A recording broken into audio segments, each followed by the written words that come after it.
Bonjour à tous, dans cette vidéo, nous allons voir comment utiliser un tableau de congruence. Dans l'exemple, dans la première question, on demande de compléter le tableau suivant. Alors dans la première ligne, nous avons un entier relatif n et on donne son reste modulo 5. Alors on sait que les restes possibles dans la division euclidienne par 5 sont 0, 1, 2, 3 ou 4. Et dans la deuxième ligne, on demande de calculer n à la puissance 5 modulo 5. Alors commençons par le cas où n est congru à 0 modulo 5.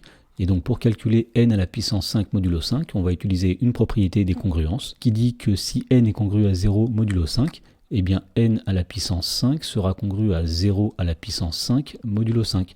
Alors 0 puissance 5 c'est 0, donc nous pouvons mettre 0 dans la première case. Ensuite le deuxième cas, c'est lorsque n est congru à 1 modulo 5, donc on veut calculer n puissance 5 modulo 5, et donc on va utiliser encore une fois la propriété qui dit que puisque n est congru à 1 modulo 5, n puissance 5 est congru à 1 puissance 5 modulo 5. Et puisque 1 puissance 5 est égal à 1, on en déduit que n puissance 5 est congru à 1 modulo 5. Ensuite, on étudie le cas où n est congru à 2 modulo 5. Donc là encore, on va dire que n puissance 5 dans ce cas-là sera congru à 2 à la puissance 5 modulo 5.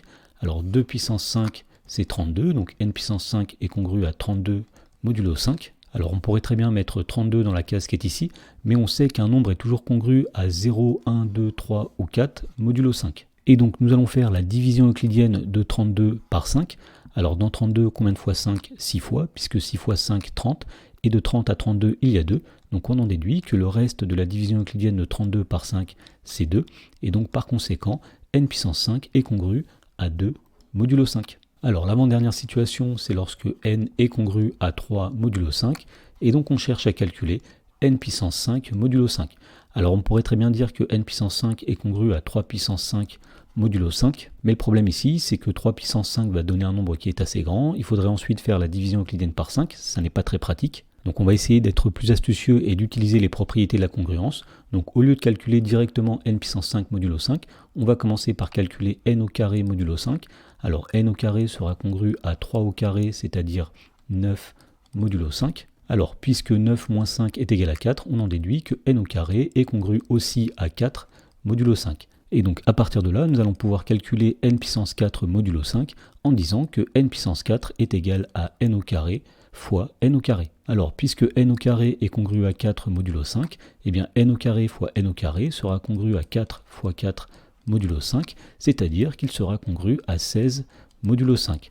Alors 16 moins 5 ça va donner 11, 11 moins 5 ça va donner 6, 6 moins 5 ça va donner 1, et donc on en déduit que n à la puissance 4 est congru à 1 modulo 5. Et pour terminer, nous allons pouvoir calculer n à la puissance 5 modulo 5 en remarquant que n puissance 5 c'est n puissance 4 multiplié par n. Alors on a dit que n puissance 4 est congru à 1 modulo 5, n est congru dans ce cas à 3 modulo 5, donc n puissance 5 est congru à 1 fois 3 modulo 5, c'est-à-dire qu'il est congru à 3 modulo 5. Donc nous pouvons mettre 3 dans la case qui est ici. Et la dernière situation, c'est lorsque n est congru à 4 modulo 5. Alors pour calculer n puissance 5 modulo 5, nous allons faire comme dans la situation précédente. On va commencer par calculer n au carré modulo 5. Puisque n est congru à 4 modulo 5, n au carré est congru à 4 au carré, c'est-à-dire 16 modulo 5. Ensuite, on sait qu'on peut retirer un certain nombre de fois 5 à 16. 16 moins 5, ça donne 11. 11 moins 5, ça donne 6. 6 moins 5, ça donne 1. Donc n au carré est congru à 1 modulo 5. Alors une fois qu'on a n au carré modulo 5, on peut calculer n à la puissance 4 modulo 5 en disant que c'est n au carré multiplié par n au carré. Puisque n au carré est congru à 1 modulo 5, n au carré fois n au carré est congru à 1 fois 1 modulo 5, c'est-à-dire qu'il est congru à 1 modulo 5. Et pour terminer, nous pouvons obtenir n puissance 5 modulo 5 en disant que n puissance 5 c'est n à la puissance 4 multiplié par n. Alors n puissance 4 est congru à 1 modulo 5. Dans le cas qui nous intéresse, n est congru à 4 modulo 5, donc ici nous avons 1 fois 4 modulo 5. Autrement dit, n puissance 5 est congru dans ce cas à 4 modulo 5, donc nous pouvons mettre 4 ici. Alors dans la suite de la première question, on nous demandait d'en déduire que pour tout entier relatif n, n à la puissance 5 moins n est divisible par 5. Alors pour faire cela, nous allons utiliser le tableau que nous venons de compléter, et donc on va remarquer grâce à ce tableau que pour tout entier relatif n, eh bien n à la puissance 5 est congru à n modulo 5. Et en effet, puisqu'un nombre n est toujours congru à 0, 1, 2, 3 ou 4 modulo 5, et bien ici nous avons toutes les situations possibles pour un entier relatif, et à chaque fois on constate que n est congru à la même chose que n puissance 5 modulo 5. Alors puisque n puissance 5 est congru à n modulo 5, on a le droit de retirer n des deux côtés, et donc on en déduit que n à la puissance 5 moins n sera congru à n moins n, c'est-à-dire 0 modulo 5. Alors en particulier, cela veut dire que le reste de la division de n puissance 5 moins n par 5 est toujours 0, ce qui veut dire que n puissance 5 moins n est bien divisible par 5. Dans la question numéro 2, on nous dit à l'aide d'un tableau de congruence de montrer que n carré moins 1 facteur de n carré moins 4 est divisible par 5 si et seulement si n n'est pas divisible par 5. Alors voilà le tableau que nous allons utiliser. Donc nous avons un entier relatif n et on sait que n est congru à 0, 1, 2, 3 ou 4 modulo 5. Ensuite nous allons étudier n carré moins 1 modulo 5, puis n carré moins 4 modulo 5 et on en déduira le produit n carré moins 1 facteur de n carré moins 4 modulo 5. Alors commençons par remplir la ligne qui correspond à n carré moins 1. Donc si n est congru à 0 modulo 5, n au carré sera congru à 0 au carré, c'est-à-dire 0 modulo 5. 0 moins 1, ça va donner moins 1. Et comme moins 1 plus 5 est égal à 4, on en déduit que n carré moins 1 est congru à 4 modulo 5 dans ce cas-là. Deuxième situation, si n est congru à 1 modulo 5, eh bien n au carré sera congru à 1 au carré, c'est-à-dire 1. 1 moins 1, ça va donner 0. Donc n carré moins 1 sera congru à 0 modulo 5 dans cette situation. Situation suivante, si n est congru à 2 modulo 5, n au carré sera congru à 2 au carré, c'est-à-dire 4 modulo 5.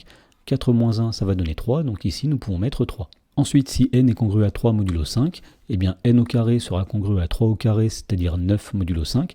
9 moins 1, ça va donner 8, et 8 moins 5, ça donne 3, donc on en déduit que n carré moins 1 est congru à 3 modulo 5. Et la dernière situation, c'est lorsque n est congru à 4 modulo 5.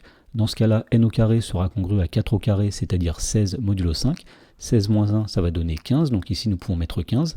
Mais 15 moins 5, ça donne 10. 10 moins 5, ça donne 5. 5 moins 5, ça donne 0. Autrement dit, n carré moins 1 sera aussi congru à 0 modulo 5. Ensuite, nous allons remplir la ligne qui correspond à n carré moins 4 modulo 5. Première situation, si n est congru à 0 modulo 5, n au carré sera congru à 0 au carré, c'est-à-dire 0 modulo 5. 0 moins 4, ça va donner moins 4 modulo 5. Mais comme moins 4 plus 5, ça donne 1, on en déduit que n carré moins 4 est aussi congru à 1 modulo 5. Situation suivante, si n est congru à 1 modulo 5, n au carré est congru à 1 au carré, c'est-à-dire 1 modulo 5. 1 moins 4, ça va donner moins 3, mais comme moins 3 plus 5, ça va donner 2, on en déduit que n carré moins 4 est congru à 2 modulo 5. Situation suivante, si n est congru à 2 modulo 5, n au carré sera congru à 2 au carré, c'est-à-dire 4 modulo 5. 4 moins 4, ça va donner 0 modulo 5. Ensuite, si n est congru à 3 modulo 5, n au carré sera congru à 3 au carré, c'est-à-dire 9 modulo 5. 9 moins 4, ça va donner 5. Mais comme 5 moins 5 est égal à 0, on en déduit que n carré moins 4 est aussi congru à 0 modulo 5. Et enfin, dernière situation, si n est congru à 4 modulo 5, n au carré sera congru à 4 au carré, c'est-à-dire 16 modulo 5. 16 moins 4, ça va donner 12. Alors 12 moins 5, ça va donner 7. 7 moins 5, ça va donner 2. Autrement dit, n carré moins 4 sera congru à 2 modulo 5. Alors pour finir, nous allons faire le produit de n carré moins 1 par n carré moins 4 modulo 5. Pour cela, il suffira tout simplement de multiplier les deux lignes qui sont juste au-dessus.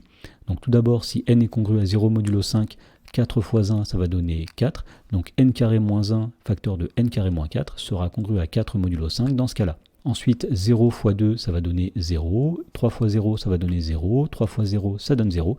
Et 0 fois 2, ça donne 0. Alors dans la question, on demandait quand est-ce que n carré moins 1 facteur de n carré moins 4 est divisible par 5. Eh bien cela est équivalent à dire que n carré moins 1 facteur de n carré moins 4 est congru à 0 modulo 5. Et donc on voit que ce nombre sera congru à 0 modulo 5 dans la situation où n est congru à 1, 2, 3 ou 4 modulo 5. Autrement dit, ça se produira à chaque fois que n n'est pas congru à 0 modulo 5. Donc on va dire que n carré moins 1 facteur de n carré plus 4 sera divisible par 5 si et seulement si n n'est pas congru à 0 modulo 5. Alors cela est équivalent à dire que le reste de la division euclidienne de n par 5 n'est pas égal à 0. Et donc dire que le reste n'est pas égal à 0, cela revient à dire que n n'est pas divisible par 5.